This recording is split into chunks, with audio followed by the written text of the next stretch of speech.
सभी मसीही भाई बहनों को यीशु के नाम में शालोम। Praise the Lord. जय मसीह की। मेरे प्यारे भाई बहनों, हम अध्ययन कर रहे हैं प्रकाशित वाक्य का और एक छोटी सी प्रार्थना के साथ आज के अध्ययन को हम शुरू करेंगे।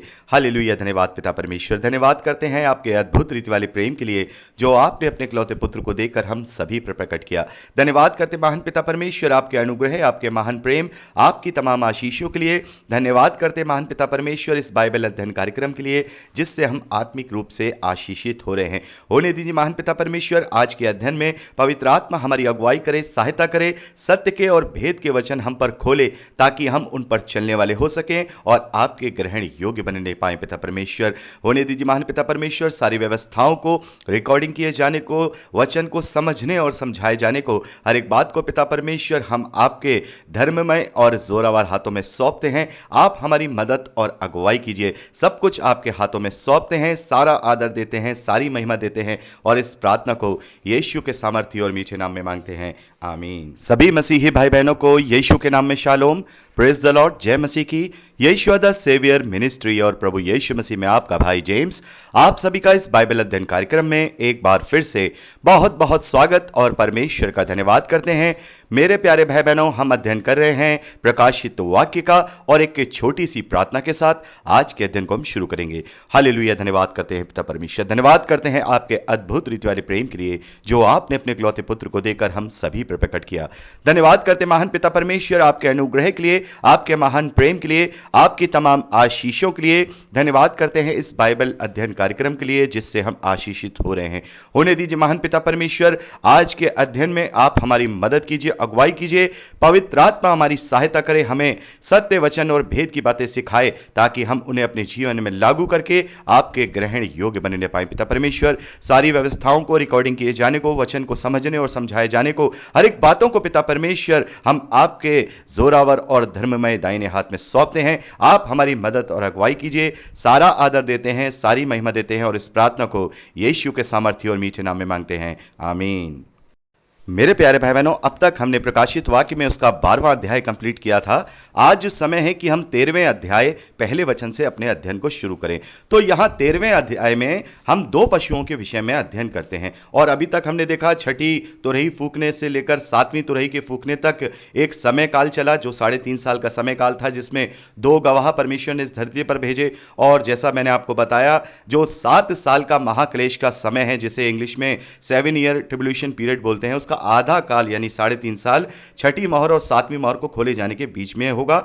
और अब ये आगे का जो बचा हुआ 3.5 साल का जो क्लेश का जो काल है, ये 7वीं तुरही को फूके जाने के बाद का होगा। और यही वो काल होगा जब शैतान बड़े क्रोध के साथ इस धरती पर अपना अंतिम दांव मसीह विरोध के लिए करेगा, परमेश्वर के विरोध के लिए करेगा। ये उसका अब तक का सबसे बड़ा दांव होगा, सबसे बड़ी वो शक्ति होगी। अब तक जो उसने किया था इस धरती पर प्रभु के लोगों के विरोध में, वो किसी देश की शक्ति को उभारा, किसी राजा को उभारा, कभी किसी को उभारा, लेकिन यहां अब जो वो मसीह विरोधी को लेकर के आएगा वो मसीह जैसा दिखाई देगा और वो पूरी दुनिया में एक छत्र पावर के रूप में होगा। ये अंतिम प्रहार के रूप में हम शैतान के कार्य को इस 13वें अध्याय में देखेंगे। तो यहां पर हम देखते हैं 13वें अध्याय पहले वचन से, तब मैंने एक पशु को समुद्र में से निकलते हुए देखा जिसके 10 सींग और 7 सिर थे। उसके सींगों पर 10 राजमुकुट और उसके सिरों पर परमेश्वर की निंदा के नाम लिखे हुए थे। जो पशु मैंने देखा वह चीते के समान था और उसके पांव भालू के से थे और उसका मुंह शेर जैसा था। उस अजगर ने अपनी सामर्थ्य और अपना सिंहासन और बड़ा अधिकार उसे दे दिया। तो मेरे प्यारे भाई बहनों, यहां पर हम देखते हैं कि यूहन्ना को समुद्र में से एक पशु निकलता हुआ दिखाई देता है जिसका वर्णन हमने देखा कि उसके 10 सींग हैं, उसके 7 सिर हैं, सींगों पर 10 राजमुकुट हैं, सिरों पर परमेश्वर की निंदा के नाम लिखे हुए हैं। वो देखने में चीते के समान है, उसके पांव भालू के समान, मुंह शेर का समान। और उस अजगर ने यानी उस शैतान ने अपना पूरा सामर्थ्य और पूरा अधिकार उस पशु को दे दिया। और हमने 12वें अध्याय का जब अध्ययन किया था तो वहां पर भी हमने जो शैतान का वर्णन देखा था, तो शैतान को भी वहां एक लाल अजगर के रूप में दिखाया गया था, लाल अजगर के रूप में दिखाया गया था। और उसके भी 7 सिर थे, 10 सींग थे और उसके सिरों पर 7 राजमुकुट थे। लेकिन यहां पर जो पशु हम देख रहे हैं और जो अजगर का रूपांतरण दिखाया गया है, उसमें यह फर्क है कि वहां भी उसके 7 सिर हैं और यहां भी 7 सिर हैं, और वहां भी 10 सींग हैं, यहां भी 10 सींग है। लेकिन जो राजमुकुट हैं, वो जो मुकुट हैं, ऊपर जो ताज हैं, पहले हमने जब शैतान का वर्णन देखा अजगर के रूप में, उसके सिरों पर वो मुकुट हैं, और यहां पर हम सींगों पर देखते हैं, सींगों पर अब 10 राजमुकुट हैं, 7 नहीं बल्कि 10 राजमुकुट हैं। तो आखिर ये पशु, या जो हम 12वें अध्याय 3रे वचन में शैतान के स्वरूप को देखते हैं, एक बड़े अजगर के रूप में देखते हैं जिसके 7 सिर हैं, वो ये जो स्वरूप है ये किस चीज को इंडिकेट करता है? मेरे प्यारे भाई बहनों, यहां पर ये जो स्वरूप है शैतान की शक्तियों को इंडिकेट करता है। शैतान ने जो मनुष्यों के विरोध में, या हम कहें जो प्रभु की प्रजा है, प्रभु के लोग हैं, उनके विरोध में जो अपनी शक्तियों को उभारा है, वो यहां पर ये स्वरूप प्रदर्शित करते हैं। पहले तो मैं आपको उस अजगर का जो 12वें अध्याय में हमने पढ़ा था, जिसके 7 सिर 10 सींग और उसके 7 सिरों पर राजमुकुट हैं, वो किस बात को इंडिकेट करते हैं? मेरे प्यारे भाई बहनों, इस बात को समझने के लिए हमें प्रकाशित वाक्य उसका 17वां अध्याय उसके 9वें वचन से लेके 13वें वचन तक पढ़ना होगा, जिससे ये गुत्थी हमारी सुलझ जाएगी। यहां पर लिखा है, उस बुद्धि के लिए जिसमें ज्ञान है यही अवसर है, वह 7 सिर 7 पहाड़ है जिन पर स्त्री बैठी है, वह 7 राजा भी हैं, 5 तो हो चुके हैं और एक अभी है, और एक अभी तक आया नहीं, और जब आएगा तो कुछ समय तक उसका रहना भी अवश्य है। तो मेरे प्यारे भाई बहनों, यहां पर हम इन सिरों का वर्णन देखते हैं। यहां पर लिखा है कि ये जो 7 सिर दिखाई दे रहे हैं, ये 7 पहाड़ है, और ये 7 राजा भी हैं, यानी कि वो 7 पहाड़ भी हैं और 7 राजा भी हैं। तो 7 राजा, यानी कि जो उसके जो 7 सिर हैं, वो 7 राजाओं को इंडिकेट करते हैं। और उन राजाओं के विषय में यहां पर यूहन्ना को दर्शन मिलता है कि उसमें से 5 आ चुके हैं, एक अभी है और एक का अभी आना बाकी है, और कुछ समय तक वो राज करेगा। तो इसका मतलब यह है कि ये जो अजगर है, इसके जो 7 सिर हमें दिखाई दे रहे हैं 12वें अध्याय प्रकाशित वाक्य में, वो 7 राजा हैं, 7 राज्य हैं, और उन्होंने जो प्रभु के लोग हैं उन पर अत्याचार किया, उन्हें सताव किया, उन्हें परेशान किया। तो ये कौन है? जैसे कि यूहन्ना को दर्शन मिलता है कि इनमें से 5 हो चुके हैं, एक अभी है और एक अभी आने वाला है। तो ये जो दर्शन है हम देखते हैं, ये 2000 साल पहले दिया गया है। उस समय काल के रूप में देखें तो हम उसे प्रभु यीशु मसीह का समय काल कहेंगे। तो उस समय से पहले अगर हम ऐसे 5 राजाओं का या 5 राज्यों के विषय में देखें जिन्होंने इजरायली जाति को सताया है, तो उनमें से सबसे पहला जो राज्य और जो शक्ति है वो मिस्र की है, जिससे हम पढ़ते हैं कि जो इजरायली थे वो मिस्र की गुलामी में थे, और उनका जो राजा फिरौन था वो उन्हें बहुत तकलीफ देता है, बहुत परेशानी में उन्हें डालता है, बड़ी ही उनको मशक्कत करवाता है, मेहनत करवाता है, बहुत ही उनकी हालत बुरे थे। तो ये पहली शक्ति जो उस लाल अजगर को हम यहां 12वें अध्याय में पढ़ रहे हैं, अभी हम 13वें अध्याय के उस पशु के विषय में भी बात करेंगे। पहले हम ये देखेंगे कि अजगर का स्वरूप क्या है। तो यहां पहला जो उसका सिर है वो मिस्र और फिरौन की शक्ति को दिखाता है, और दूसरा जो राजा हुआ उसके बाद वो अशूर का राजा हुआ, और जिसे हम असीरिया का राजा भी कहते हैं। और ये वो शक्ति थी जब वो समय समय पर इजरायलियों पर हमला करते थे, उन्हें परेशान करते थे, और बहुत ज्यादा इनका वर्णन हम पुराने नियम में पढ़ते हैं। यह अशूर का साम्राज्य था। और उसके बाद हम देखते हैं तीसरा साम्राज्य जो बेबीलोन का साम्राज्य है, जिसके विषय में हम पुराने नियम में बहुत ज्यादा पढ़ते हैं। और बेबीलोन का जो राजा है नबूकदनेस्सर, उसने पूरे इजराइल पर कब्जा किया और जो मंदिर है उसे अपवित्र किया, बहुत सारी चीजें हम देखते हैं, और बहुत ज्यादा जो इजरायली है उन्हें तंग किया, सताव किया, और उन्हें बंधुआई में ले आया। और उसके बाद बेबीलोन के राज्य के बाद हम चौथे राज्य को देखते हैं, वो मादी और फरीसियों का राज्य है, जो कि हम दानियेल नबी की पुस्तक में भी जो उसके जो राजा हैं उनका हम वर्णन पाते हैं, जैसे साइरस द ग्रेट, जो कि फारसियों का राजा उस समय हुआ करता था। आज से 2500 या 2600 साल पहले ये मादियों और फरीसियों का राज हुआ करता था। और जो इजरायली थे वो इन राज्यों में अलग अलग तितर बितर होकर रहा करते थे, कोई बंधुआई में था, कोई किसी और दूसरे हालात में था। तो यहां पर हम देखते हैं चौथा जो साम्राज्य है वो मादी और फारिसियों का यानी कि फरीसियों का राज्य था। और उसके बाद एक और राज्य उदय होता है जिसके विषय में हम प्रभु यीशु मसीह से लगभग 350 साल पहले वर्णन पाते हैं, वो है यूनान का राज्य यानी ग्रीस का राज्य। और इसमें जो राजा था इनका जिसका वर्णन हम सभी जानते हैं, जो सिकंदर द ग्रेट जिसे बोलते हैं, सिकंदर द ग्रेट जो था, जो इंडिया तक भी आया है, जिसने यहां पंजाब तक आकर के भी सारा लड़ाई झगड़ा किया पोरस राजा के साथ, और फिर वो वापस लौटा और रास्ते में ही उसकी मृत्यु हो गई। और उसके बाद उसके 4 सेनापति जो थे उन्होंने आपस में जो यूनान का राज्य था वो आपस में बांट लिया। और जिसमें से एक सेनापति जिसका नाम सेल्यूकस है, जिसके विषय में हम जानते हैं कि वो यहां इंडिया में भी आया और यहां पर जो अशोक है, अशोक ग्रेट, उसके साथ उसने अपनी बेटी का विवाह भी किया, ये सब हम जानते हैं। और इसी सेल्यूकस के बेटे ने जो एंटिकस सोटर है उसने जो मंदिर है उसको अपवित्र भी किया था। यह खैर अलग विषय है, मैं आपको बताऊंगा। तो यह 5वां राज्य हम देखते हैं यूनान का राज्य, यह प्रभु यीशु मसीह से पहले जो है अस्तित्व में आया। और वहां भी जो इजरायली थे वो भी उनके अंडर में ही रहा करते थे, बंधुआई में रहा करते थे। और उसके बाद जो साम्राज्य आया, उसके बाद साम्राज्य आया रोमन साम्राज्य, जो कि उस वक्त भी स्थापित था।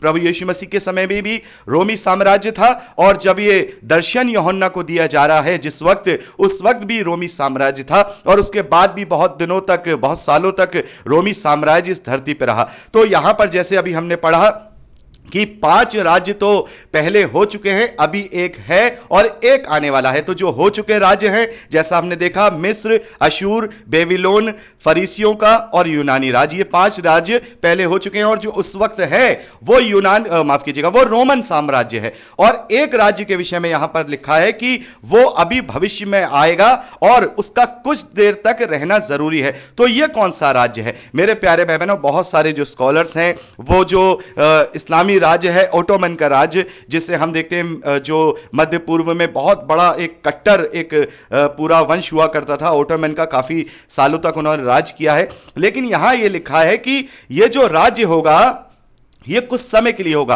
तो ऑटोमन का भी जो राज्य था वो इतना विश्वव्यापी नहीं था, या हम कहें इतना कट्टर नहीं था। और उन्होंने ज्यादा, हम कहेंगे ज्यादा मसीह विश्वासियों पर, या हम कहें इजरायलियों पर या यहूदियों पर अत्याचार नहीं किए थे। वो अपना राज करते थे और उनका अलग अलग तरीके का शासन था। वो काफी अपनी आधुनिक चीजों में मान्यता रखा करते थे। लेकिन एक राज्य था जो बहुत कम समय के लिए हुआ था, जैसा कि हम जानते हैं कि प्रभु यीशु मसीह से लगभग 600 साल के बाद इस्लामी जो रिलीजन है उसका उदय हुआ, जिसके नबी मोहम्मद हैं वो आए, और उसके बाद इस्लामिक रीजन शुरू हुआ। और उनके जो मोहम्मद साहब के बाद जो राजा हुआ करते थे उन्हें खलीफा कहा जाता था, जो कि पूरे मिडिल ईस्ट में उनका रीजन था, ईरान से लेकर के इधर ऊपर तक उनका रीजन था। और उसके बाद हम देखते हैं एक और इस्लाम में रीजन आया, जो 4 शुरुआत के खलीफा थे। उसके बाद जो खलीफा हुए वो उमाया डेस्टिनी के हुए, और ये जो उमाया डेस्टिनी के जो खलीफा हुए ये 681 से जो है अस्तित्व में आए, और लगभग इन्होंने 150 साल तक राज किया। और इन्होंने ही इनके जो शासक थे, इन्होंने ही बहुत ज्यादा मसीहों पर, बहुत ज्यादा हम कहेंगे यहूदियों पर अत्याचार किए। अत्याचार तो खैर पहले भी हुए थे, उस्मान के टाइम में भी हुए थे, और जो इस्लाम के खलीफा हैं,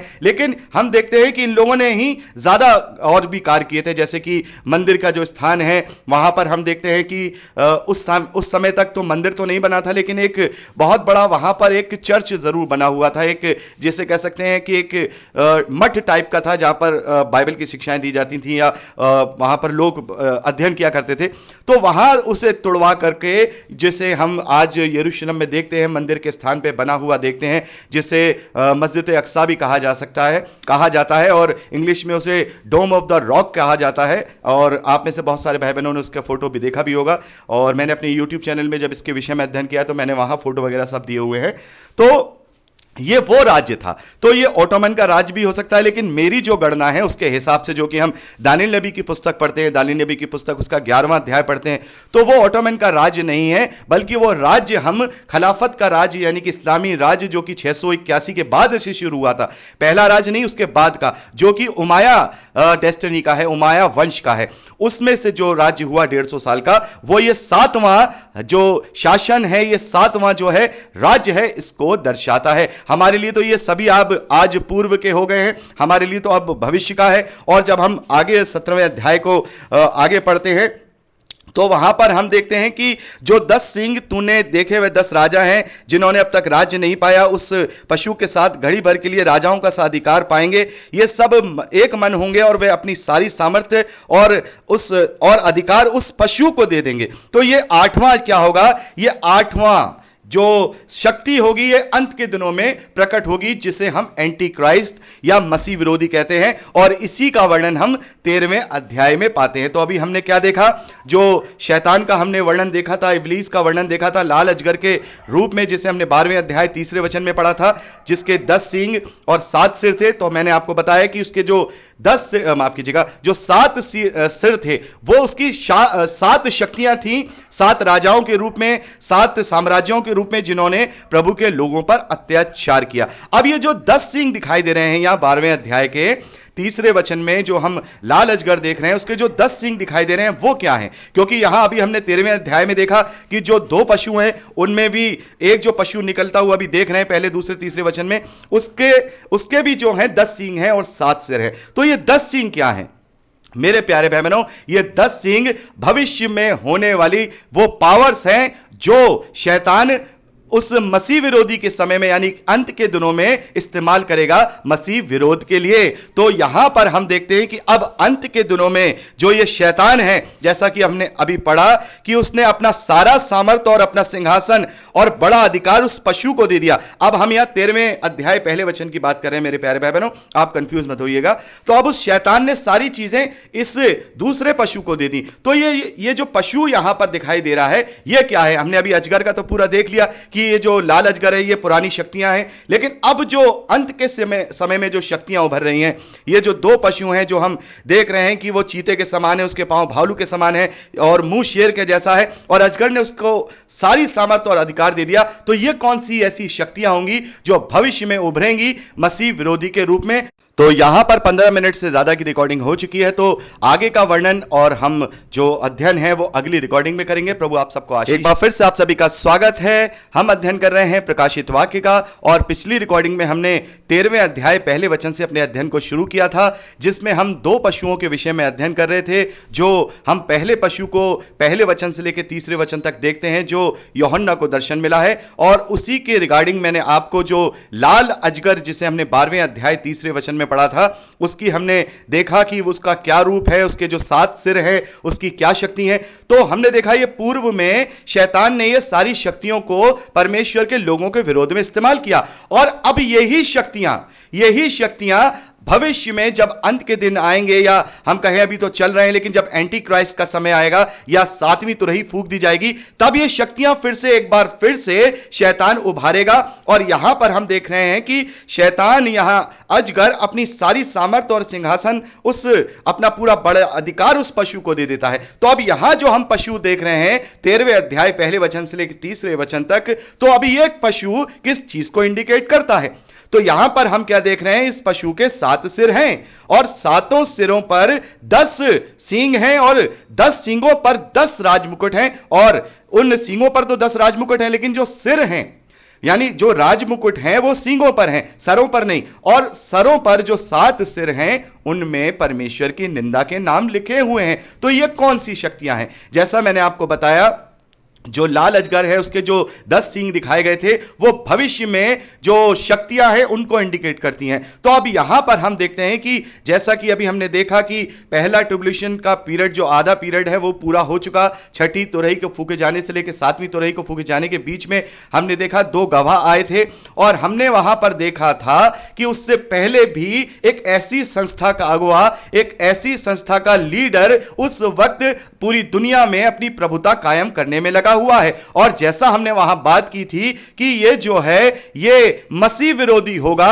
या मसीह विरोधी का एक तरह से जनक होगा, तो हम देखते हैं वो अताकुंड का राजा जिसने उन 2 गवाहों को मार दिया था और उसके बाद अद्भुत रीति से परमेश्वर ने उनके शवों को जीवित करके स्वर्ग में उठा लिया, जिससे पूरे जगह में, पूरी दुनिया में भय छा गया और लोगों ने परमेश्वर की महिमा की। तो हम यहां देखते हैं कि उस जो अताकुंड का जो राजा है, जो हम कहेंगे जो वो शख्सियत है, उसका जो प्रभाव था पूरी दुनिया में कम हो गया और लोगों ने उसकी निंदा शुरू कर दी होगी, क्योंकि परमेश्वर का बड़ा कार्य उन लोगों ने देखा था। तो अब यहां पर हम क्या देख रहे हैं कि यहां उसके 7 सिर हैं। तो ये 7 सिर क्या हैं? जब हम आगे पढ़ते हैं 3रे वचन में, मैंने उसके सिरों में से एक पर ऐसा भारी घाव लगा देखा मानो वह मरने पर है, फिर उसका प्राण घातक घाव अच्छा हो गया और सारी पृथ्वी के लोग उस पशु के पीछे पीछे अचंभा करते हुए चले। यहां पर हम देखते हैं कि जो ये 7 सिर हैं, इनमें से एक सिर पर प्राण घातक घाव लगा हुआ है। तो ये 7 सिर क्या हैं? मेरे प्यारे भाई बहनों, ये जो 7 सिर हैं, ये 7 प्रकार के अलग अलग मसीही विरोधी कल्ट हैं। यानी है तो मसीह विश्वासी संस्थाएं, लेकिन ये सब कल्ट संस्थाएं हैं जो कि मसीह की मूल शिक्षाओं से ये आपत्ति रखती हैं और ये अपनी अपनी थ्योरियां लेकर के आती हैं। और इनमें से जो ये घाव लगा हुआ सिर है, मेरे प्यारे भाई बहनों, ये वही संस्था का अगुवा है, जो संस्था भी हम देखते हैं जिसने उन 2 गवाहों को हरा करके मार दिया, जिसने 5 महीने की पीड़ा दी और पूरी दुनिया में वो अपनी प्रभुता कायम करना चाहता था, अपने कल्ट को लेके आना चाहता था। तो यहां हम क्या देखते हैं, जब 2 गवाहों को उठाया गया तब पूरी दुनिया से उसका जो भी प्रभाव था वो कम हो गया।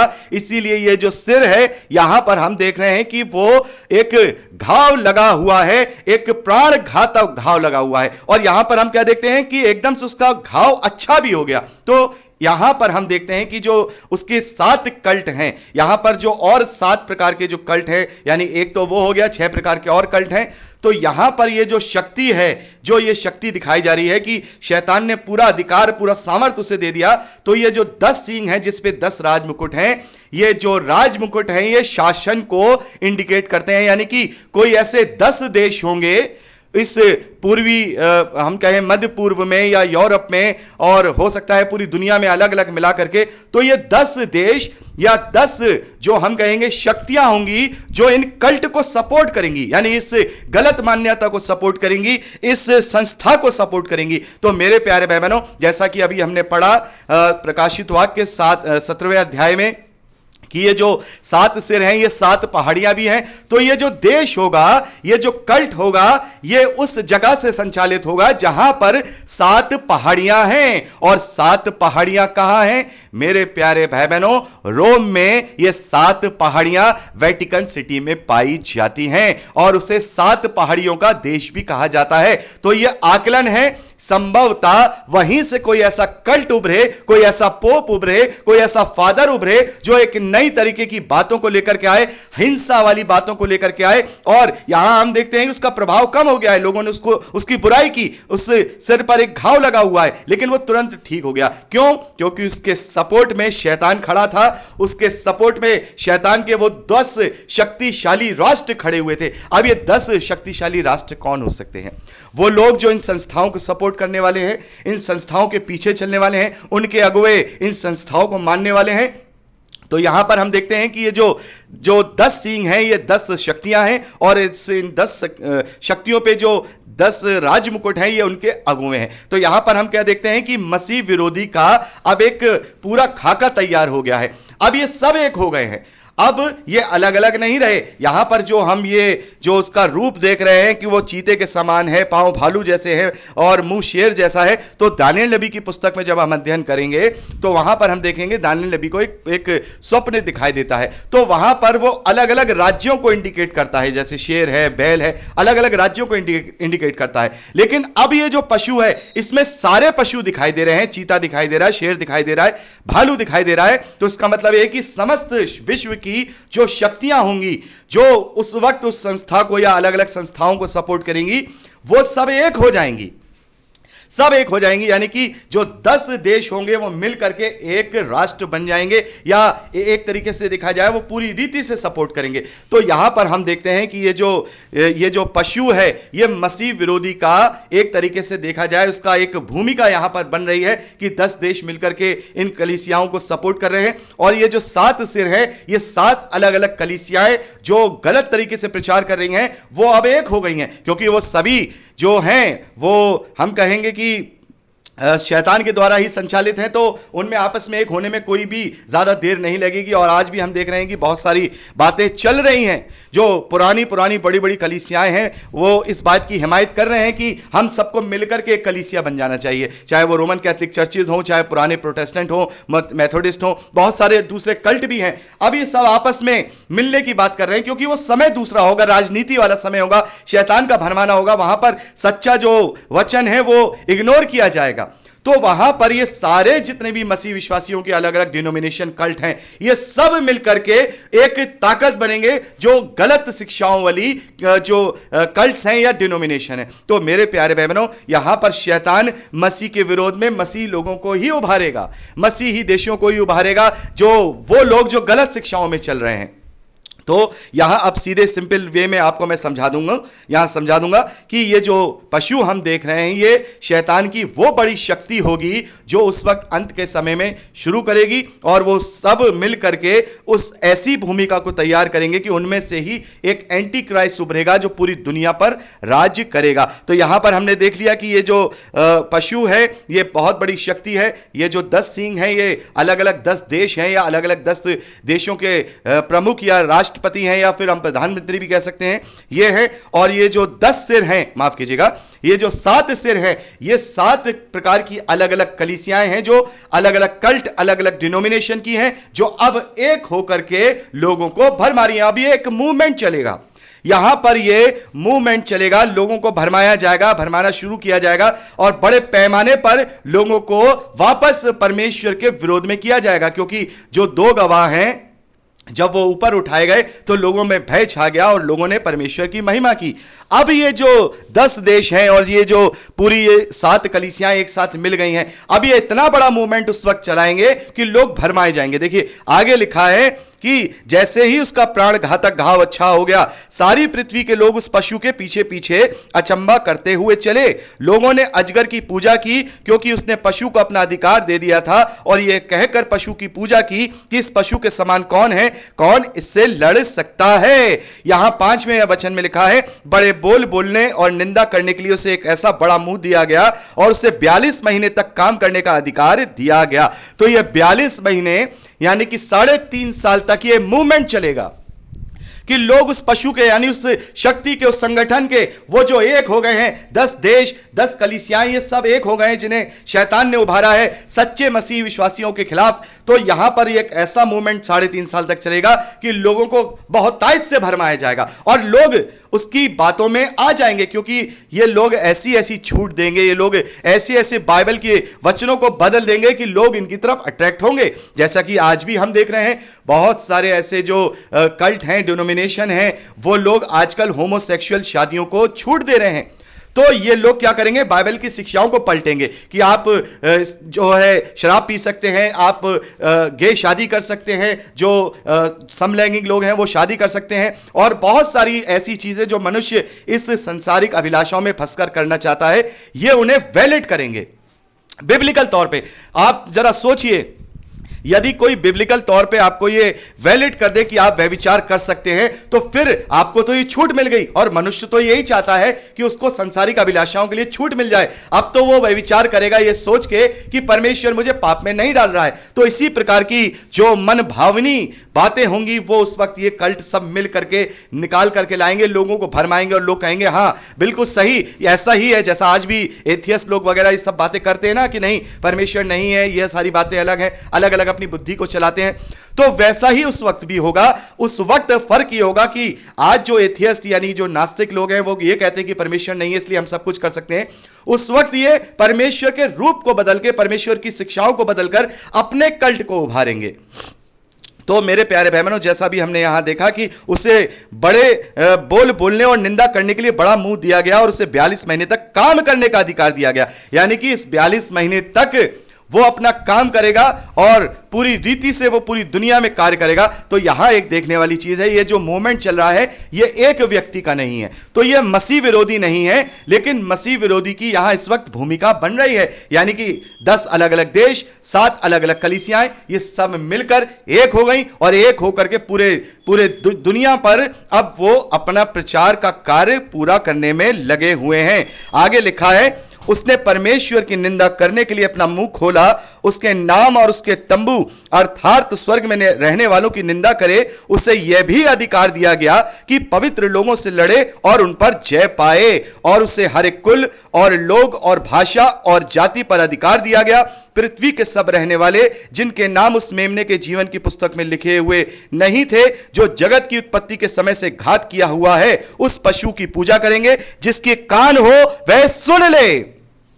तो उस वक्त का माहौल क्या होगा? पूरी दुनिया भरमाई जा रही होगी, पूरी दुनिया भरमाई जा रही होगी, और यहां पर जो पवित्र लोग होंगे, जो सच्चा वचन लेके चल रहे होंगे, उन पर भी ये प्रबल हो जाएंगे, उन पर भी ये प्रबल हो जाएंगे, उन पर भी ये उत्पीड़न करेंगे और वो उनसे लड़ करके जय पाएंगे। तो इसका मतलब ये है कि पूरी दुनिया में एक अलग तरीके की शिक्षा जो ये 7 कलीसियाएं मिलकर के लोगों को परोसेंगी और ये 10 देश या 10 महाशक्तियां उन्हें सपोर्ट करेंगी। तो ये 3.5 साल तक का ये मूवमेंट उस पशु के रूप में यहां पर दिखाया गया है। अभी एंटी क्राइस्ट नहीं आया है, आप इस बात को ध्यान रखिए।